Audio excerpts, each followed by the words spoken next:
Life and business can be easy, but us silly humans love getting in our own way. My name is Nico Rapklis, and I've had a wild journey. From releasing traumas that I held on to for decades, to playing college athletics, working with multi-million-dollar brands, having a spiritual awakening, and now coaching incredible humans navigate their inner and outer world. The Just Grow podcast is my outlet to share and help others with life and business.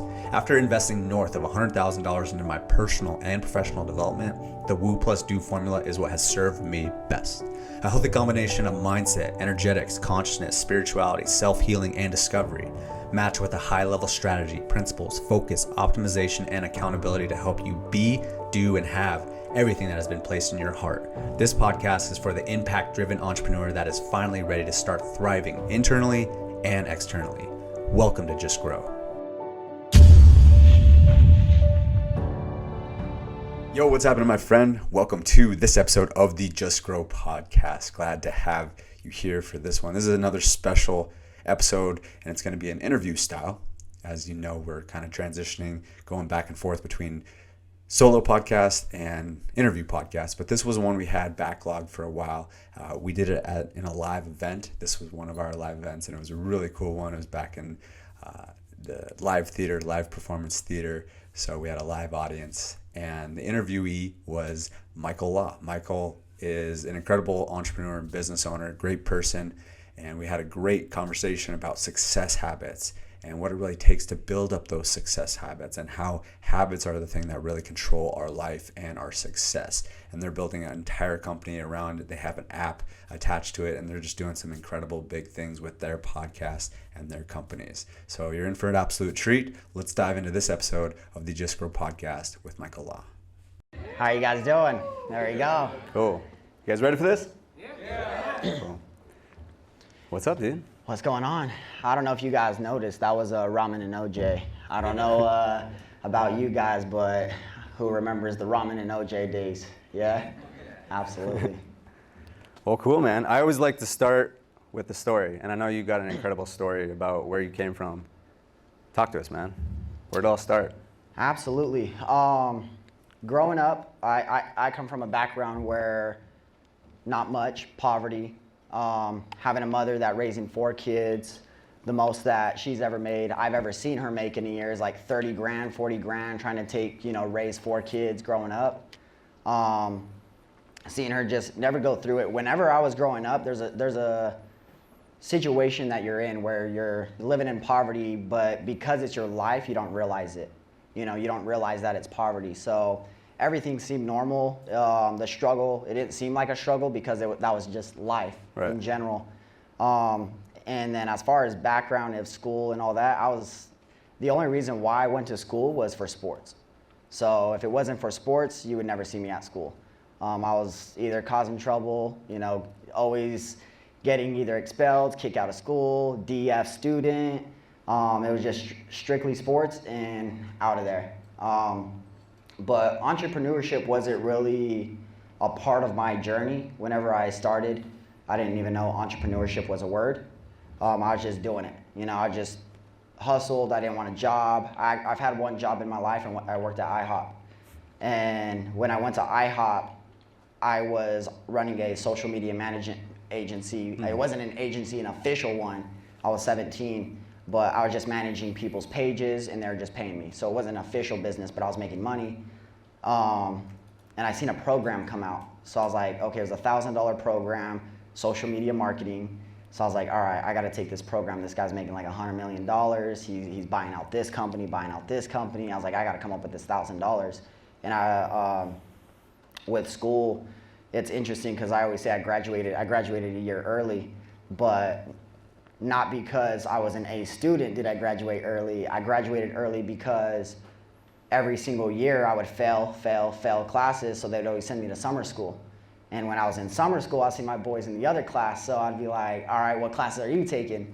And if I don't have that credit, then I'd just add that credit, so that way I can hang out with my boys in that class in summer school where homework's easier, So you don't got to do a lot, you get through, you get by. But I was doing that every year because I would fail enough classes to be in summer school. So by time going to school all year round, 3 years in a row, my junior year, they're like, dude, you have enough credits to just graduate. I was like, well, get me out of here, you know? So left. And that's when I moved out here to Arizona because, one, I just didn't want to stay in the same environment. I didn't know that was going to play an effect in my life, is environment. But what I did know is you instinctually know, where you should be sometimes. And I had to grow up fast growing up. So living in poverty, you kind of raise yourself. Everywhere you go, you're taking care of yourself. You're doing your own thing. And so. Would you say that was a blessing? Absolutely. I could go anywhere in the world and be perfectly fine. And I'll talk about that here in a bit too, because whenever I move, it's just literally, you could get anywhere on the planet in less than 24 hours, right? One plane flight away. So right. I never really planned on settling anywhere. That's good, man. So yeah, I mean, what's next? Like, you bought this course, and I think something to pull from that really is, you saw something and you just take action. And that's what I've noticed with you through the conversations that we've had. You're just an action taker. Is like you just have this belief that you're like, all right, I'll figure it out. Let's do it. Let's listen to someone that's smarter than me and just do it. And I think there's so many people out there that are like skeptical, even after they buy the product. They're like, all right, well, I bought it, but they still got to prove it to me that this is going to be legit. You're just like, I believe it. I buy it. I believe it more that I bought it. And now I get results and I believe it even more. Absolutely. I think whenever I went to go buy them, I don't know what I don't know. So I'm aware of that, but whenever I was taking these programs, these courses, these classes, whatever it was, I didn't know what I was going to get out of it. So what I do know is the reason why I wasn't a B student in school is because I'm not interested. There's no interest in school. So whenever I left to do entrepreneurship at 17, then I really started doing the programs, but I was already making money doing that. So the social media management. And so whenever I was doing that and I seen a social media management program get more clients, you know how they sell you with the ads. So right. I got pulled into that, and whatever I learned. And if it's something that I can apply, I applied it. But there's programs where I take programs and I'm like, I can't use this. And then there's other programs that I would take and I'd be like, oh wow, this actually makes sense. I could do this today. But easy, it just comes easy because easy is just something you could do. So if you can't do it, then it's not easy. But if you could do it, then it's easy. So it's just really just class. You just go study, learn, boom, get it done. Yeah, follow the system. Yeah. All right. Well, yeah. Keep on telling us, like, where did that take you from there? So IHOP. IHOP is how I bought the course. So, in order to move out to Arizona, get some support, I grinded through high school, so I had money on the side. I would do like landscaping work or whatever it was. As I gradually moved up, landscaping made the most money in high school. I used to street race cars, so car parts were expensive.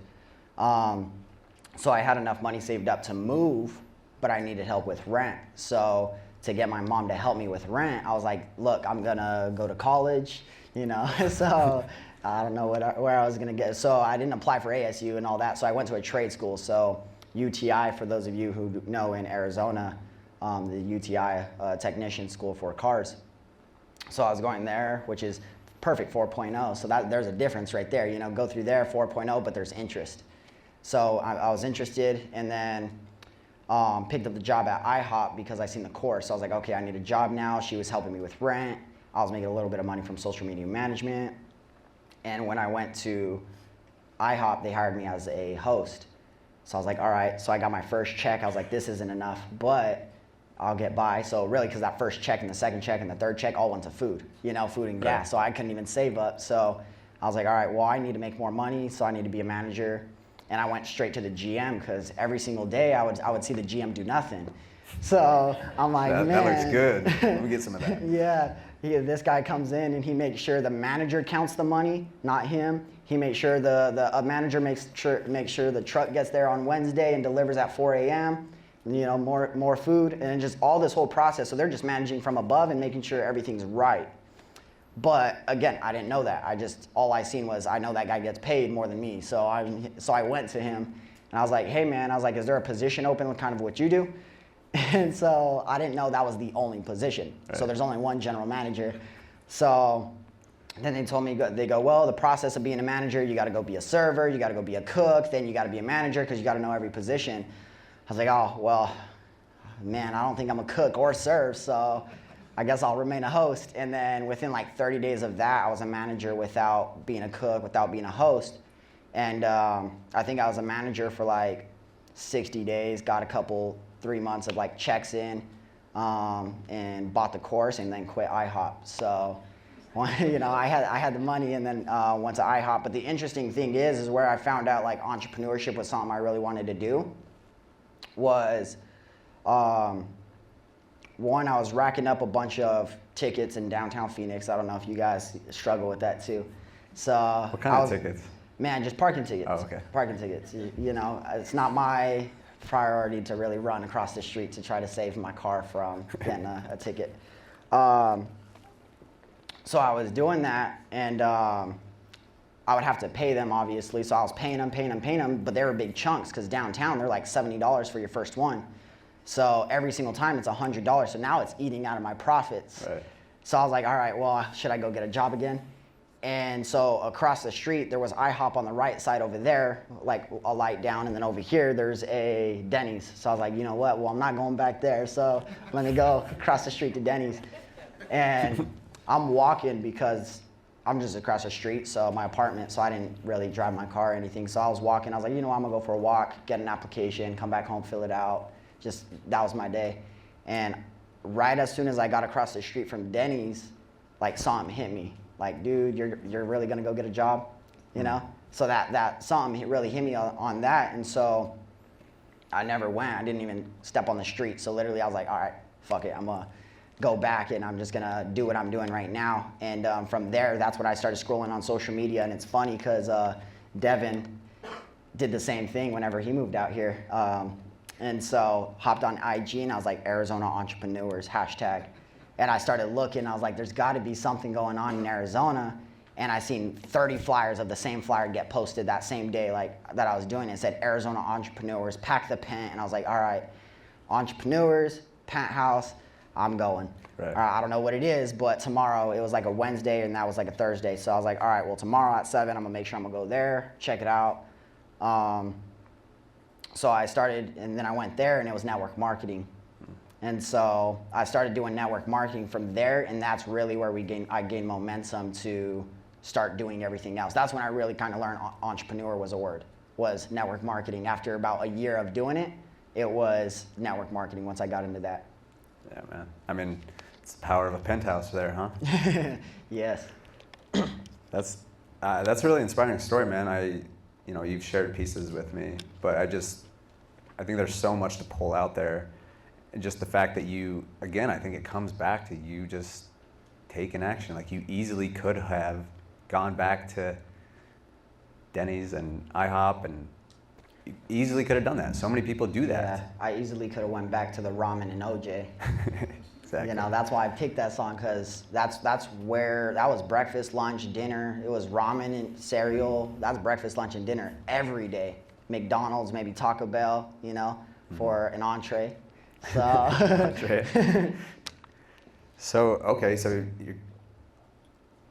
I love that, all that part of the story, and I want to kind of start segueing into some value, and maybe we can kind of continue sprinkling your story a little bit. But I mean, what would you say? Like, let's just start off and say, like, what would you say has been, like, with everything you've done? Because you've done so much. You're a serial entrepreneur, investor, all these things that you're doing, having a lot of success, closing different deals.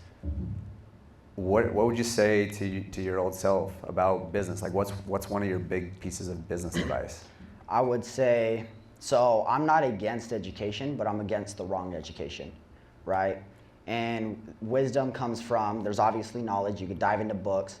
Wisdom and experience gets you a wisdom.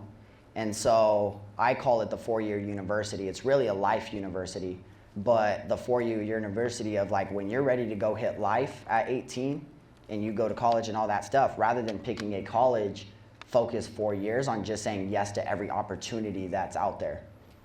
And if I did that earlier, not if I did that earlier, because that's what I did. I said yes to everything. I was doing real estate, just everything, anything that they said, hey, you can make money. I was like, sure, let's give it a try, you know? So, and through that journey of doing that, when you're saying yes to every opportunity, the intention behind it is, okay, this next 4 or 5 years, I'm not gonna take as much things serious. I just wanna see and figure out what I'm good at and what I'm bad at, what you like and what you don't like. And through that, now you can prioritize the things that you wanna do moving forward, because those 4 years, 5 years, or just in general, the last 7 years alone, because I've done so many different things and tried it, now I know even if I was successful in one area, I might have not liked that area, or had a passion about that area. So now I know that. Even though I can make money there, it's like, all right, well, I don't even like it, so I'm not even gonna bother doing that. But I would have never known that if I didn't try everything. Right. And I think that's such a valid point, because I think a lot of people can get stuck in saying like, oh, I'm starting this one thing, and if it doesn't work, then, you know, this is a scam, or whatever Right. people want to say. But I like, and even one of the first things, I remember one of the first things you said at one of the calls that we got on, you said, in China, the shortest term business plan is 100 years. Yeah. And I'm not saying that you have to have a 100-year business plan, but it's that long-term approach. Yeah. And you're figuring out, okay, what do I like? What do I not like? What do I find passionate about? You know, even one of my mentors was saying that if you have an itch, scratch it. Yeah. Because if you don't, then you're always going to be kind of wondering. And I just think that's cool, because it seems like from the get-go, you kind of had that long-term vision of like, I'm going to go try out all the things trying to figure out all the things that I don't want, so that I can finally figure out what I do want. Absolutely. You said something on, I'll let you guys, I want to dive deeper on that. It was Japan. I want to dive deeper on it, because it really, the lesson in that is huge, because everybody here, how many entrepreneurs are here, by the way? Business owners, entrepreneurs, okay, pretty much the full room. So here in the US, if somebody comes to me and they say, hey, go write me a business plan and bring it back to me and let's take a look at it. Most of us, they say, go write me a short-term business plan and go write me a long-term business plan. Most of us, for the short-term business plan, we would do 6 months, 2 years-ish, maybe 3 years, right? For our long-term, we might do 10 years, 7 years, 5 to 10 years. So that's what we put together. And there's over 100,000 companies in Japan that are over a century years old. Wow. And the reason why that happens and these businesses last forever is because their short-term business plan is 20 years and their long-term business plan is 100 years. So that the long-term business plan being 100 years, that just means that that's just a long-term plan. That doesn't mean where they end, you know? So that just means that's what they got ready to attack, you know, and intentionally do. So whenever you're creating a business, whenever you're focused on creating that ideal life, it's not gonna happen in 3 years. And even if it does happen in 3 years, what are you gonna do for the next 60 years? You know, so you gotta figure out how to bring that back down and say, okay, what's my 60-year game plan, and then work towards now reverse engineer that, you know?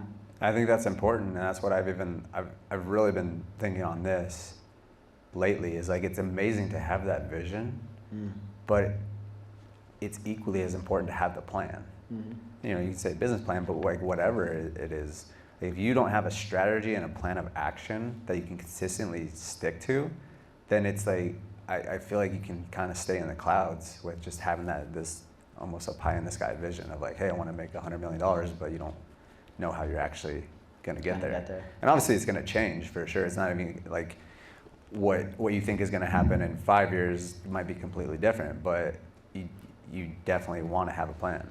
Absolutely. Do you think? Oh yeah, I think that's one of the things that really got me clarity to what I really want to do the rest of my life, you know? You introduced me with a mission to co-found 1,000 tech companies in the next 10 years. That's just short term. That's a short term, but because that's a setup for the 50-year goal, the 60-year goal, and what's out there. But until I have clarity, it's just a blur. Yeah, okay, you want to impact 1 billion lives, but how?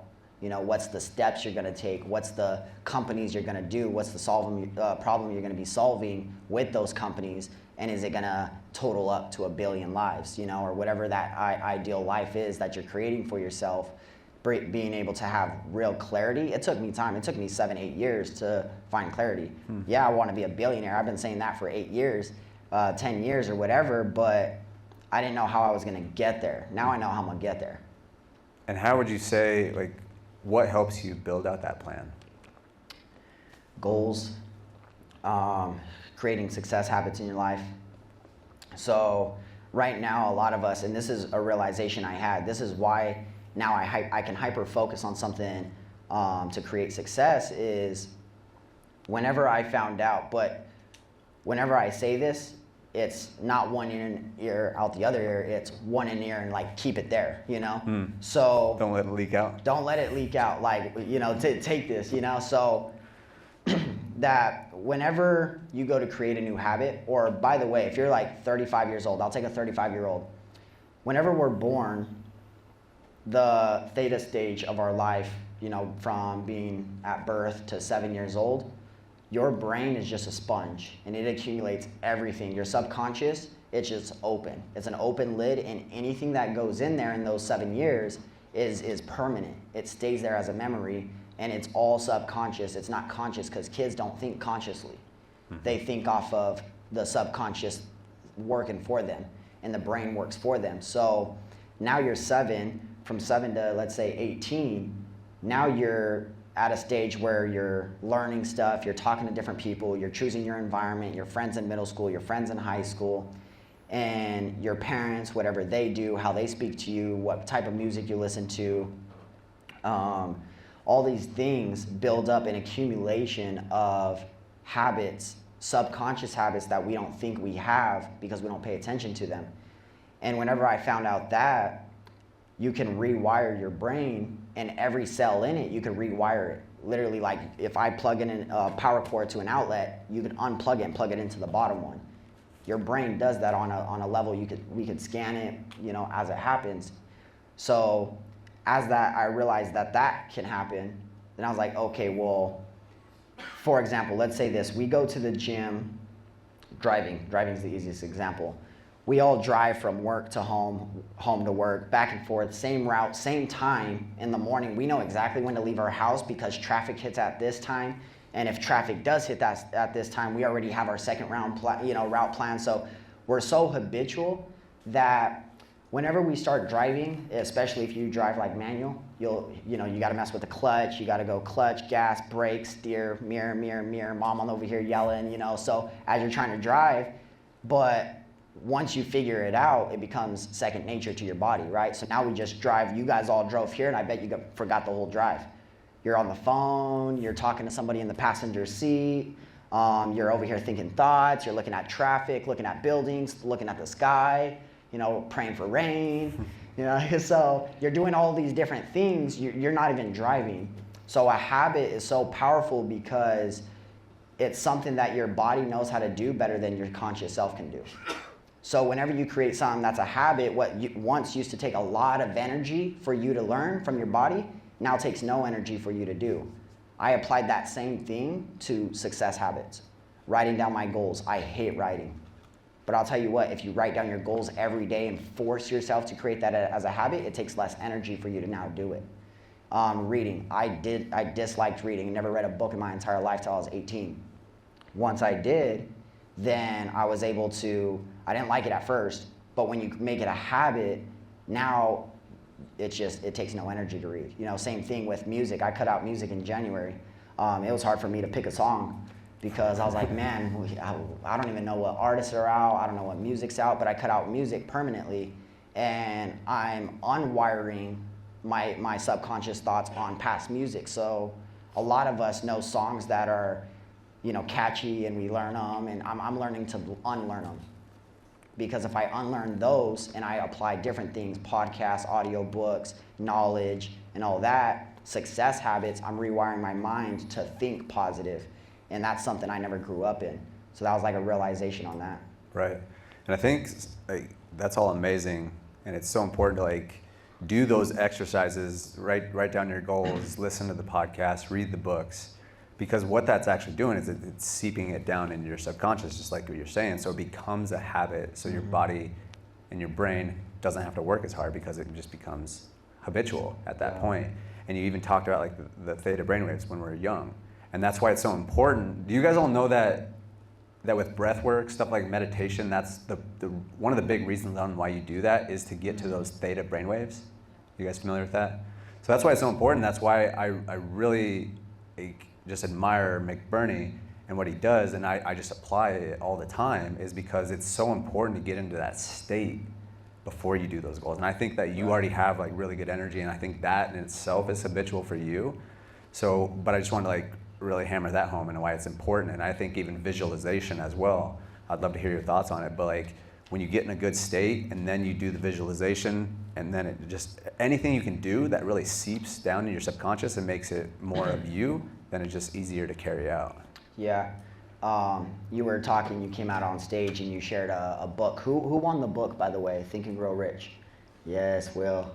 We got to have a performance by Will. So Think and Grow Rich, there's a chapter, it's probably chapter 11, chapter 13. It's either Mastermind or there's another one, it's right in that area. And he talks about having his silent room, right? He's telling the story about one of the people he's studying. They have a silent room, and they'd go put themselves in that silent room, not a single thing in that room besides a desk, a chair, a notepad, and a pen. And whenever you go to meditate, do breath work, and you're intentional about creating a vision, well, you could create a better vision if you could get all your thoughts. I mean, think about all the thoughts just running through your mind all day. Everybody driving here, thoughts, you know, just everything, just 10,000 thoughts a day, you know, maybe more. But just going through your mind, that you just got to get rid of that, because that's what keeps us so busy in our head. But in the book, Think and Grow Rich, he talks about having that silent room, getting in a silent state, clear all your thoughts, and then whatever your intention is, sometimes it might take 30 minutes to an hour to really calm down all these thoughts and really, you know, get rid of them. So you got to be patient with yourself when you're doing it. And then he would journal on an intention, and any thought that now came in, he cleared the mind. And now any thought that comes in after that, when there's an intention set, like, okay, Nick, you have a podcast, so you want to get a specific speaker on your podcast. And now you go focus and sit in silence on that, clear your mind, and now new thoughts are going to come to you with that intention on, I want to get the speaker. How? What are creative ways? What's the vision to make this happen? What's the path to make it happen? Journaling it down, and there's a science to obviously putting your thoughts now to paper. You're putting it into a written form. And then eventually that written form, if you could take this and now create a vision of it, whether it's a vision board, you know, and so now you have something you're seeing every day that's tied to this writing that you're doing, that's tied to the thinking now that you're doing. So eventually, as long as you're doing action steps, it'll, you know, come into a material item. So yeah, damn, I love all that. It's just that there's so many modalities, but at the end of the day, it's about getting clear on what you want, having that vision. And again, like kind of what I talked about as I got on stage is like the creative imagination. Mm-hmm. Like when you clear out those thoughts, because again, when I was on top of the mountain, I'd been up there for a week, not on a mountain for a week, but out in Utah for a week, and I had just been constantly clearing stuff out, and that makes a lot of sense as you explained that. I was clearing so much out that I was receptive to new ideas, and again, that's why I come back to breathwork, meditation, unplugging, getting away from technology. I think that's such a huge topic right now. Like who has challenges with technology and social media? By show of hands. I do. Yeah, probably like 80% of the room. And I really think that is something, and I'm really even thinking about like maybe I even start putting that into my content, because if you don't put structure around that and set up like proper boundaries with it, it really can take you over. But yeah, just exactly what you're saying is like clear stuff out so you can allow new stuff to come in so you can get clear, and once you're clear, then it's just a matter of just following the plan. Yeah. So I want to kind of transition maybe a little bit, because you know, some of the content that we were talking about and promoting this is how Michael's been really good at creating different streams of income. And have you guys ever heard the phrase that every millionaire has at least 7 streams of income? Mm-hmm. Yeah. So Michael has a really cool approach to this, because, you know, what we're talking about vision and being clear and focused, and when you say like, oh, create 7 streams of income, that can create some distraction, especially when you're starting out. Yeah. But Michael kind of talks about how you can integrate more income streams into your business and keep the focus. Yep. So, and what I mean by that too, whenever I say that, is whenever I was 17, 18, 19 years old, you hear that from almost everybody. That's the most common thing you hear when you're getting started is millionaires got 7 streams of income. So again, your brain, we just talked about it, but your brain understands repetition. So if you're always hearing that repeatedly, you're gonna try to figure out 7 streams of income. So everybody gets distracted because they go, okay, I could do this, I could do this, I could do this. I'll give you guys live examples. I could do a gym, a supplement company, a suit line, network marketing, social media management, real estate. Okay, was that 7? You know, so that's so many different industries that finally after, you know, just going through this journey of talking to different millionaires, different billionaires, and how they really intentionally work the 7 streams is internal. So when I say that is look at your business and see what can you make 7 different streams of income inside of your business, and try to take it from a static income to where like in static where a customer pays once and then you never see them again, right? Take it from a static to a MRR, monthly recurring revenue. So if you could do that 7 different times with 7 different things, you know, inside of your business, whether that's, okay, you sell merchandise, there's one stream of income. Okay, now you sell coaching, there's 2 streams of income. You got an online course or an ebook on the side that sits there, that's 3 streams of income. Now you offer, you know, so as you're picking things, figure out what you're doing inside of your business and focus on growing those services, those products. And as you scale them, you're doing yourself a favor. Because this stream, all 7 streams now, promote the same brand, promote the same image, promote the same company. So now imagine having 7 different streams of income tied to one brand rather than 7 different streams of income and 7 different company logos. That's kind of harder to do. It creates a lot of distraction and a lot of blurriness, you know? So now when you do that, absolutely, that's 7 streams of income. Now do that 7 times with 7 different companies, you know? Right. So that's when you could really branch off, start scaling, and really building that. Yeah, and I think so who here is a business owner and generates customers, clients? Okay, so they say that, I believe, don't quote me exactly on this, but I think they say that it's 7 times more expensive to generate a new client rather than, you know, get more revenue from an existing client. Have you heard that? Yeah, I don't know the exact, but yeah, man, it's terrible because we focus. You should be focusing, especially now, check this out. You have 7 streams of income inside of your business. If a customer's tried one, now he's more likely to try the next product, exactly. The next service, the next product, the next service. That's why 7 streams internal is more important. Because when now you remarket, people start off with a book, right? Because they're starting off, they want to just get a feel for what your company is, right? Then from the book, they join a program you have. And then from the program, they start investing into other investments you might have, and then into your coaching, you know, so it just levels up, and so the tickets get higher and higher and higher. And I've been through that process. From the $1,000 program, I didn't do the $1,000 program first, I did free. I went straight to YouTube and I looked up the guy and I watched all his videos first on everything he was saying. And then I went from free to ebooks. I was buying $1 ebooks from him to $10 ebooks from him, all the way up to it was $7. Literally went $1, $7, $67, $1,000. Yeah. You know, so like he got me all the way through, but Okay. it's because those 7 products. You know? Exactly, and it's crazy because I think about that from my perspective now. It's like probably one of my earliest mentors. I did buy, I think it was an audio, I think it was like a 12-minute audio, something real short, is $1.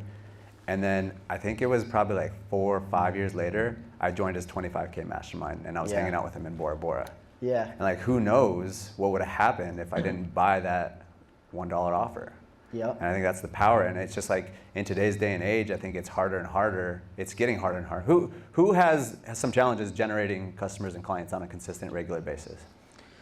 Sometimes, you know, everyone does, every business. It's more challenging because people are, you know, there's a lot of competition out there. There's, you know, a lot of snake oil salesmen out there and people are like losing trust. So if you can be that person that's building that strong, solid brand, that people really believe in, and they can tell that you care and you have valuable products and services that are actually helping them. They want to tell you about, they want to tell everyone about your company. That's where the gold is. And one of my mentors talks about that, is like, how would you treat your customers and your clients if the only way that you could get new ones is by referrals? So I want to kind of transition, because you told me something recently that you heard from some of your mentors, is something about doubling down on for the next 2 years because of where our economy and society is heading right now. So what's your take on building your brand, and what exactly does that mean for the next couple of years? So right now, anybody recognize that we're in a recession?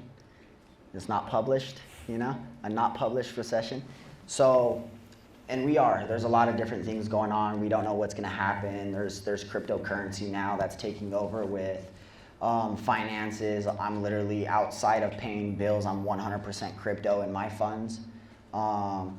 And we don't know what direction things are going to go.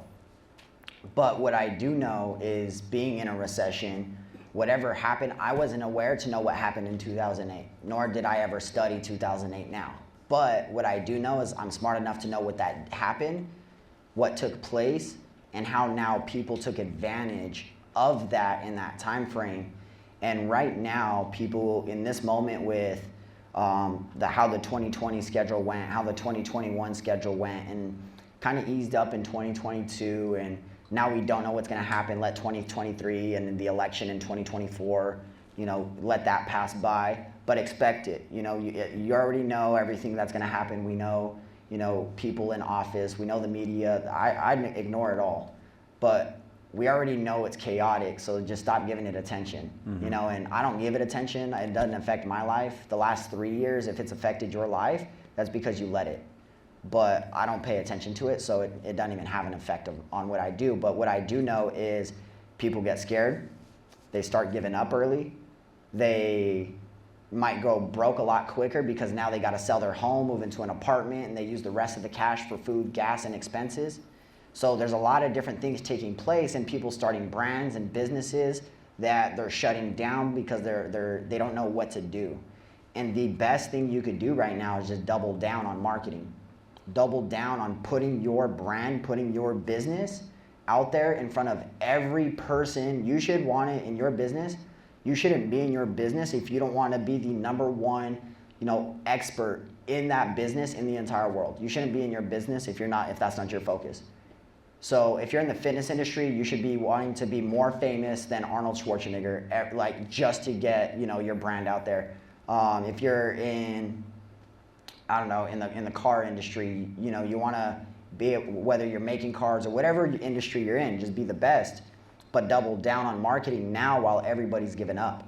And when you do that, we're seeing company logos now disappear, big corporations going bankrupt, and that's a good sign for everybody that has a business right now to double down, because by the time the next 2 to 3 years to 4 years, or 5, I don't know how long it took the recovery from 2008. I don't know when that recovered, 15, 16, whatever.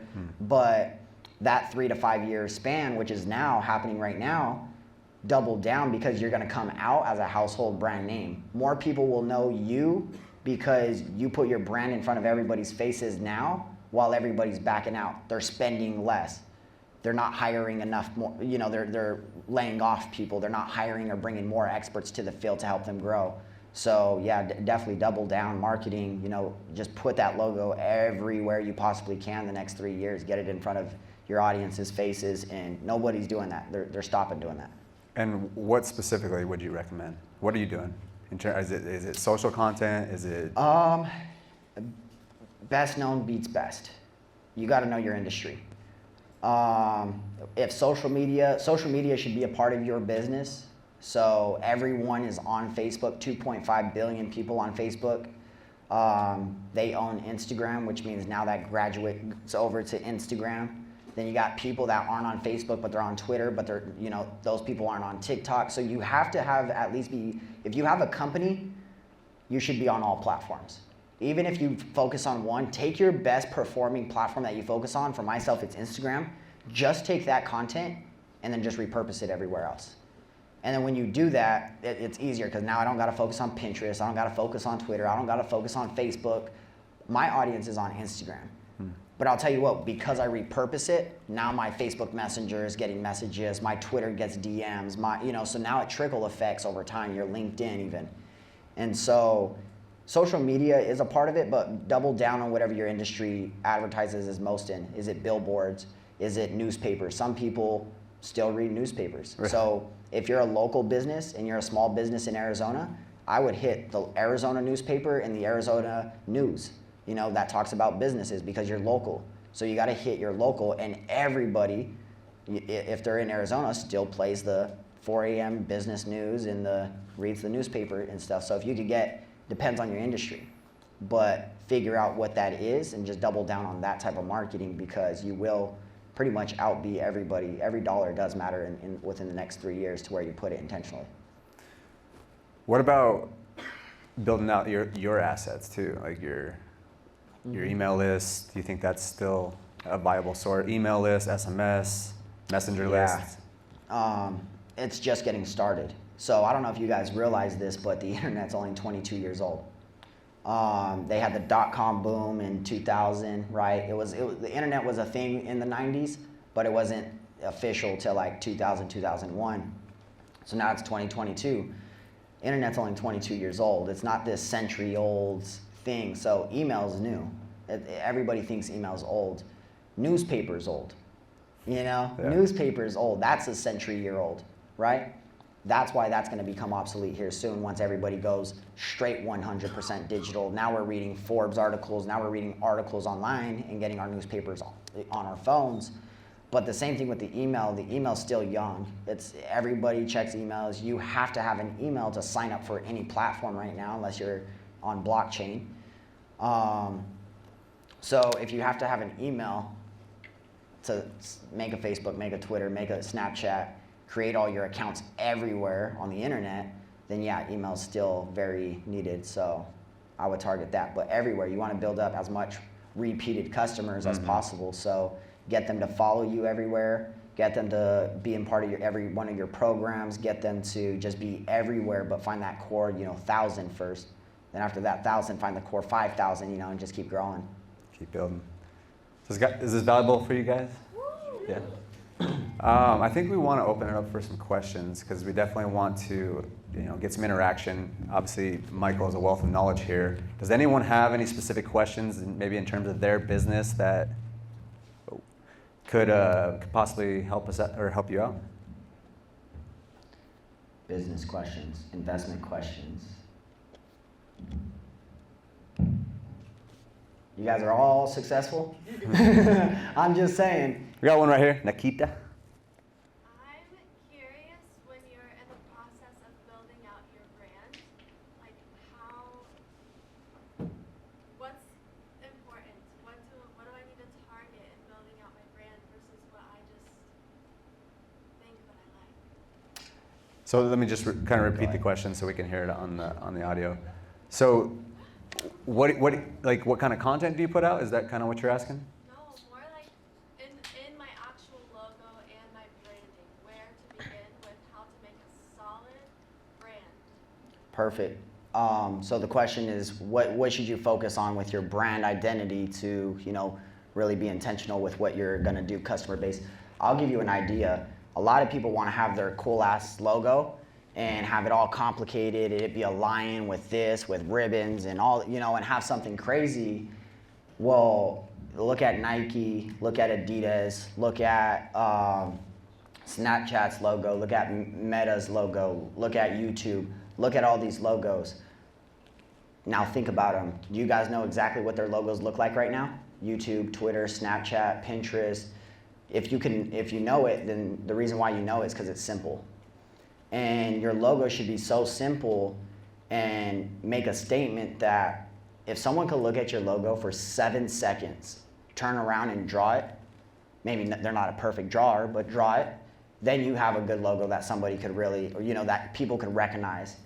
And when you're doing it, your two things is your company logo, whatever you decide on, should be the same on every platform. You shouldn't change the color and make, your Twitter logo yellow and your this logo green. Like every logo, the same across all platforms. Same thing with the bio, same across all platforms. Because when you're consistent, we talked about it at the beginning of the podcast, your brain understands repetition.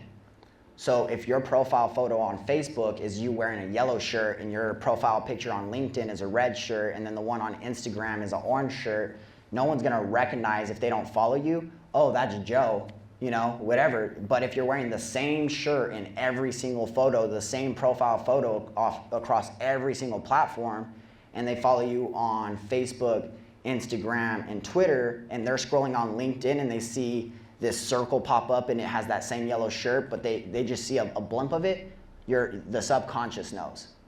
So they might not consciously be focusing on that, but your subconscious gets repetition. So when you do that, now they're gonna see this yellow shirt scrolling as they're scrolling, and their eyes are gonna glance and look, oh, that's Joe, I'm gonna follow him on LinkedIn also.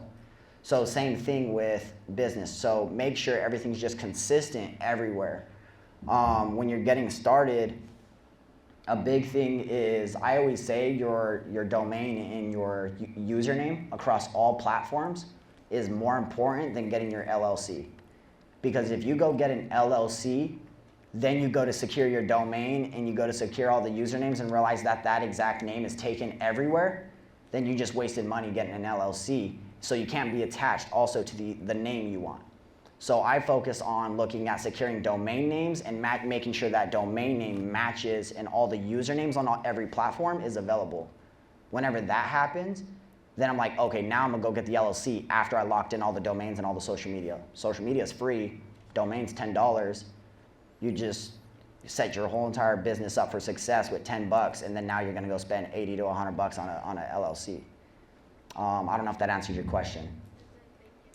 And just one thing I'd chime in on that, obviously brand logo is really important, but I heard one of my mentors say that, and this is a little bit different approach, but your brand is what people are saying about you when you're not around. And so I come back to the experience that you're giving people. That's why I no matter what it is, whether they come to a podcast event, I always have a little something. If there's a podcast guest, I give them a t-shirt, write them a handwritten card.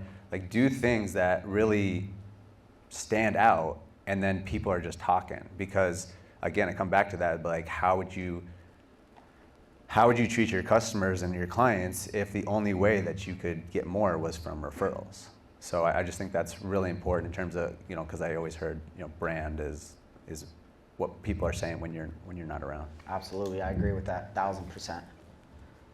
Crypto Phil. Let's pop it. So, give us an idea of how Web3 or blockchain can give everyone like a leg up in their business, or allow them to disrupt whatever ecosystem they're in to get ahead. Absolutely. I'll make this very, very simple. In Web 2, there's Web 2 and Web 3.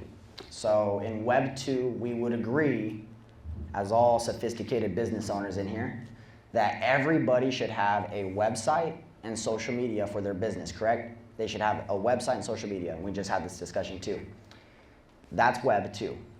In Web 3, now imagine if you had your social media, imagine if you had Nike, those domains. I got buddies that make $1 million a year, $1 million a month flipping domain names. And that's why when you go look on GoDaddy, like, man, that's $6,000. It's like, yeah, because someone got it, they're selling it. So whenever you're doing that in Web 3, as you pay attention, cryptocurrency is a part of Web 3, blockchain and stuff like that. So I believe every company in Web 3, when it matures, I say maturity of crypto will mature in about 2025, but the onboard of major companies and everybody really onboarding within 2025 to 2030, we should be pretty conditioned, because technology moves a lot quicker. So the, what's the word I'm looking for? The global adoption of something happens a lot quicker now because technology is so fast.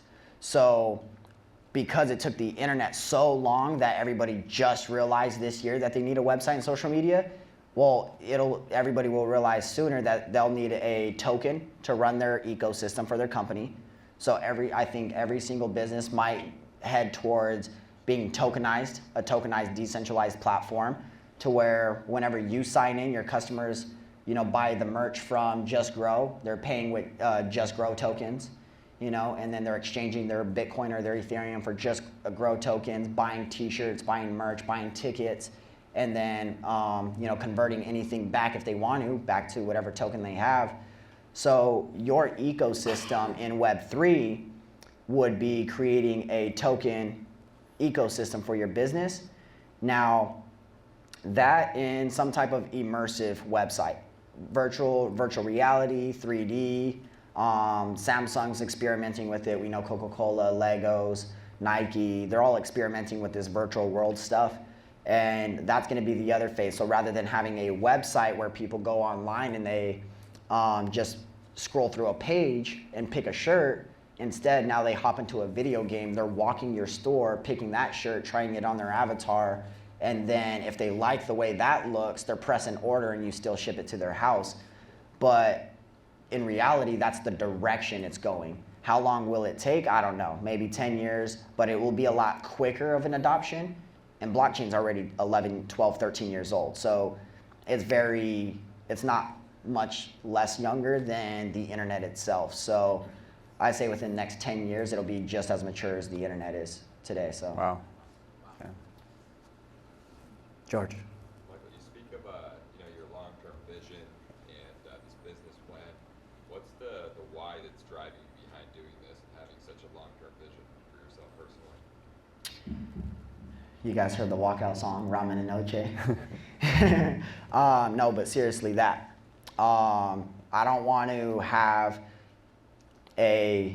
live the same life that I grew up living, and I didn't know that was a problem because I spoke about that was something because it was my everyday life. I didn't know it was a struggle. I woke up and it was easy for me because it was what I was conditioned to live. I was conditioned to live off of this food. And I think about it, man, playing basketball off of a McDonald's meal right before the game, Taco Bell, but that's all you could afford. I don't want to keep eating McDonald's. I don't want to keep eating Taco Bell. I want to choose what I want to eat.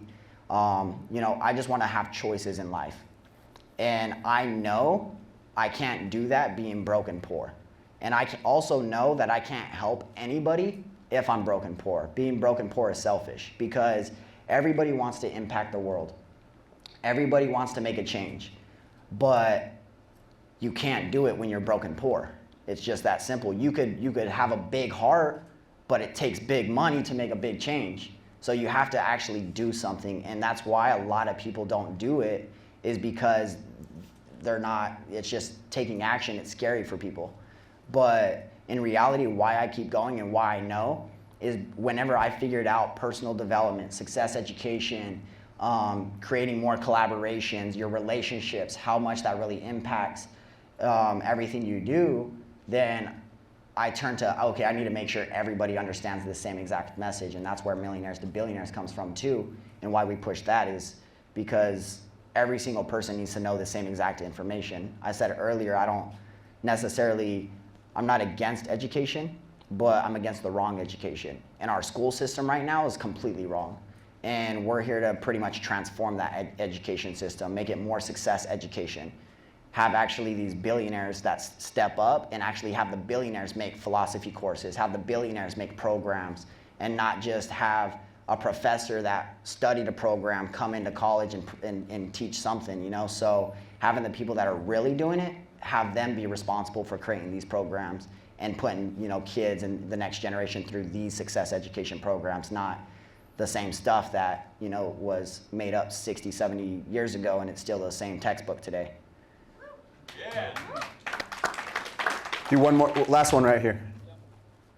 So when you're looking to invest in a company that you didn't start, what are you looking for? Great question, because I don't know if you guys caught it, but not right now we have an intention to co-found 1,000 tech companies in the next 10 years with the Millionaire to Billionaire brand. So if you guys are here in Arizona, whether it's a napkin idea, I'll give you some quick little things too on that. Is if it's a napkin idea, we're taking more percentage of the company. But also at that same time, there's sweat or the sweat equity to earn that back. Now, if you got your company already built out and now you just need somebody to really come in and help you scale. There's 5 core things that we focus on giving value in, and that's relationships, partnerships, resources, strategies, and funding. So most businesses need somewhere of those 5 to create success in their life. And for myself, it was marketing. So I had to bring in a partner to now help us with the marketing, because that's strategy. I need a strategy so we could take this and go global. Now, whenever we focus on the businesses, it's really it comes down to, is the business viable? Does it make money? Does it make sense? Does it really solve a problem? And then right behind that is the owner. You know, who's the founder, and are they gonna put in the work? Do I have to tell them what to do, or are they telling me what to do of what their dreams and goals are? Because I want that person that's I don't wanna run your business. The co-founding is, I'm gonna offer those 5 things, but it's your vision, it's your goal, it's your dream. Let me know how I can help. And that's it. I'm not gonna interrupt your business. If you wanna run it this way, if you wanna have an event in Colorado rather than LA, do that. If you wanna focus on your target market being the elderly, you do that. I'm not gonna interrupt your vision. It's your vision. We're just here to co-found it and take it to the next level. So really, I would say it falls under those things. Is it a viable business? Does it really solve a problem? And third is the owner behind it. Is that person really gonna, step up and take that business whenever we co-found it with you?